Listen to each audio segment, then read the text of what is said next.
Bastia a recruté 8 joueurs cette année. 3 sont issus du centre de formation du club. Laurent Casanova, dont nous vous avons diffusé un portrait il y a quelques semaines. Pascal Camadini, que nous découvrirons bientôt, un peu mieux.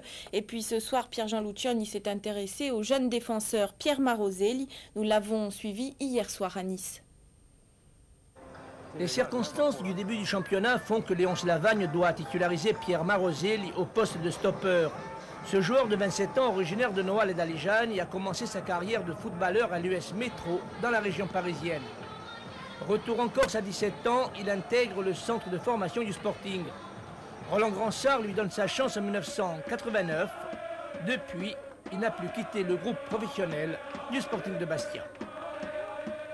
Il a un peu de déconcentration, ça serait son problème, parce que le reste, après, je pense que pour à la place de stopper, c'est un garçon qui a les qualités, une bonne détente, il est vite, techniquement, s'il est appliqué, il n'y a aucun problème. Je vous dis, pour moi, actuellement, c'est plutôt sur la concentration qu'il faut qu'il travaille, plutôt que sur le reste.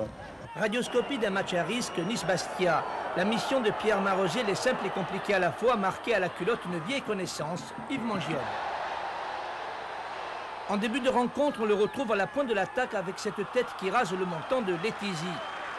Retour à toute vitesse dans la défense, on ne quitte pas Yves Mangione, duel aérien, corps à corps, interception, le travail ingrat d'un numéro 4. Autre facette du métier, la relance, mention bien contre Nice. Il prend même le temps de féliciter Ziani, auteur du premier but. À chaque match, j'essaie de me fixer un objectif. Et bon, vu les gabarits qu'il y a devant en première division, c'est qu'un plus, quoi. J'apprends.